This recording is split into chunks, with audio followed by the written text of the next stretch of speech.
নমস্কার, কেমন আছেন সবাই? আমার রান্নাঘরে আপনাদের সবাইকে স্বাগত জানাই। আবারও একটা রেসিপি নিয়ে আপনাদের সামনে শেয়ার করতে এলাম। আজকের রেসিপিটা হলো পুঁই শাকের ভাজা। আমরা পুঁই শাকের তরকারি খেয়েছি, কিন্তু আমি আজকের প্রথমবার পুঁই শাকের রেসিপি বানাবো। এখানে দুটো মিডিয়াম সাইজের পেঁয়াজ আর কাঁচা লঙ্কা কেটে নিয়েছি। এখানে পুঁই শাকগুলোকে ভালো করে ধুয়ে নিয়েছি আগে। যে কোনো শাক আপনি একটু বড় জিনিসে ধোবেন, কারণ শাকের মধ্যে অনেক বালি থাকে। এরপরে একটা খালি কড়া নিয়ে নিয়েছি, পরিমাণ মতো সরষের তেল দিয়ে দিলাম, ফোড়নে দিলাম 5 ফোড়ন, দিয়ে শাকগুলোকে দিয়ে দেব। গ্যাসের ফ্লেমটা কিন্তু হাই রাখতে হবে, কারণ প্রচুর পরিমাণে পুঁই শাক থেকে জল বেরোবে। আপনি এর সঙ্গেও আরও নানান ধরনের শাক মেশাতে পারেন। আমি এখানে শুধু পুঁই শাকটা রান্না করেছি।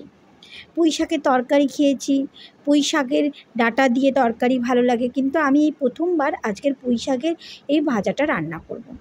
খেতে কিন্তু খুব ভালো লাগে, আপনারা অবশ্যই ট্রাই করবেন।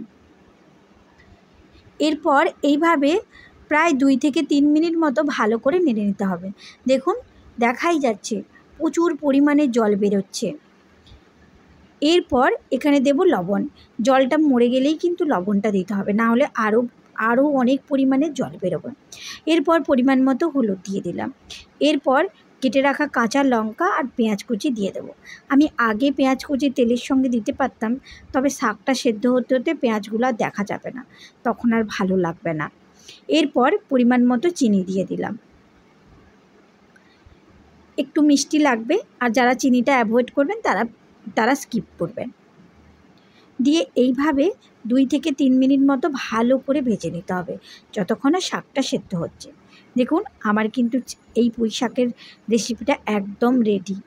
খেতে কিন্তু খুব ভালো লাগে, যেহেতু বেশি বেশি করে একটু পেঁয়াজ দিয়েছি, তার জন্য আরও ভালো লেগেছে। আপনারা কিন্তু অবশ্যই ট্রাই করবেন। দেখুন, দেখতেও কত সুন্দর হয়েছে, খেতে কিন্তু খুব ভালো হয়েছে। গরম ভাতের সঙ্গে এই রকম যদি পুঁই শাক ভাজা করেন, তাহলে কিন্তু আর কিচ্ছু লাগবে না। তাছাড়া পুঁই শাকের অনেক গুণ থাকে। আমার এই রেসিপিগুলো আপনাদের যদি ভালো লেগে থাকে, তাহলে আপনারা সাবস্ক্রাইব করে পাশে থাকবেন। চলুন, দেখা হচ্ছে পরের ভিডিওতে।